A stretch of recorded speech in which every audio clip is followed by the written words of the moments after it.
আসসালামু আলাইকুম everyone, welcome to my channel Flavour Fusion by Oishi. আশা করি আপনারা সবাই অনেক ভালো আছেন। আলহামদুলিল্লাহ, আমিও আপনাদের দোয়া অনেক ভালো আছি। তো আজকে আমি রান্না করছি মুরগি ভুনা আর বেগুন ভর্তা। চলুন রান্নাটি শুরু করি। ফার্স্টে মুরগিটিকে সুন্দর করে কেটে ভালোভাবে ধুয়ে পরিষ্কার করে ভেজে নিয়েছি। তারপর একটি কড়াইয়ে পরিমাণ মতো তেল দিয়ে দিলাম। তেল গরম হয়ে এলে তেজপাতা, দারচিনি, এলাচ, লবঙ্গ দিয়ে হালকা ভেজে এর মধ্যে পেঁয়াজ কুচি দিয়ে দিব। পেঁয়াজগুলো বাদামি রং হওয়া আসা পর্যন্ত পেঁয়াজগুলোকে ভেজে নিব। পেঁয়াজগুলো ঠিক এরকম বাদামি কালার হয়ে আসলে এর মধ্যে পানি দিয়ে দিব। পানি দিয়ে একটু নাড়াচাড়া করে এর মধ্যে একে একে রসুন বাটা, জিরা বাটা, আদা বাটা, ধনিয়া গুঁড়ো দিয়ে ভালো করে নাড়াচাড়া করে হালকা পানি দিয়ে কষিয়ে এরপর হলুদের গুঁড়ো, পরিমাণ মতো মরিচের গুঁড়ো দিয়ে নাড়াচাড়া করে এর মধ্যে স্বাদ মতো লবণ দিয়ে দেব।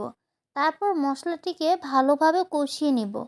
পানি দিয়ে আবারও ভালোভাবে কষিয়ে নিব যেন মশলার কাঁচা গন্ধটা চলে যায়।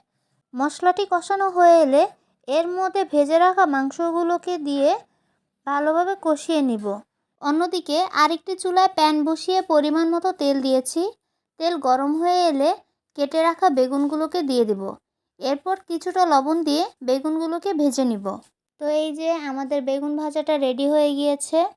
তো এখন আমি এইগুলোকে একটি বাটিতে তুলে নিব। অন্যদিকে আমাদের মাংসগুলো কষানো হয়ে গিয়েছে। এরপর ঝোলের জন্য পানি দিয়ে দিয়েছি। যে যেমন ঝোল রাখতে চান তেমনই পানি দিয়ে দিবেন। আমি বেশি ঝোল রাখবো না, মাংসটিকে মাখো মাখোভাবে রাখবো, সেজন্য আমি অল্প পরিমাণে পানি দিয়েছি। তো এখানে বেগুন ভর্তার জন্য আমি পরিমাণ মতো তেল দিয়ে দেব। তেল গরম হয়ে এলে 4টি কাঁচামরিচ আর 3টি শুকনো মরিচ টেলে নিব। এরপর পেঁয়াজ কুচি আর 2-3 কোয়া রসুন দিয়ে ভালোভাবে টেলে নিব। ফাইনালি আমাদের পেঁয়াজ, রসুন আর মরিচগুলো টালা হয়ে গিয়েছে। যে বাটিতে ভর্তা করব সে বাটিতে পেঁয়াজ, রসুন, কাঁচা মরিচগুলোকে উঠিয়ে পরিমাণ মতো লবণ দিয়ে দিয়েছি।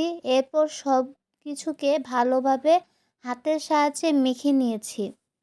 এরপর পরিমাণ মতো হালকা একটু তেল দিয়ে দিব। তারপর মেখে নিয়ে কিছুটা ধনেপাতা কুচি দিয়ে তারপর ভাজা বেগুনগুলো দিয়ে দিব। এরপর ভালো করে মেখে নিব। তাহলে তৈরি হয়ে গেল মজাদার বেগুন ভর্তা। আমার রান্না যদি আপনাদের মাঝে ভালো লেগে থাকে তাহলে আমার চ্যানেলটি লাইক, ফলো অ্যান্ড সাবস্ক্রাইব করে পাশে থাকবেন যেন পরবর্তীতে আরও নতুন নতুন ভিডিও আপনাদের মাঝে উপহার দিতে পারি। আল্লাহ হাফেজ।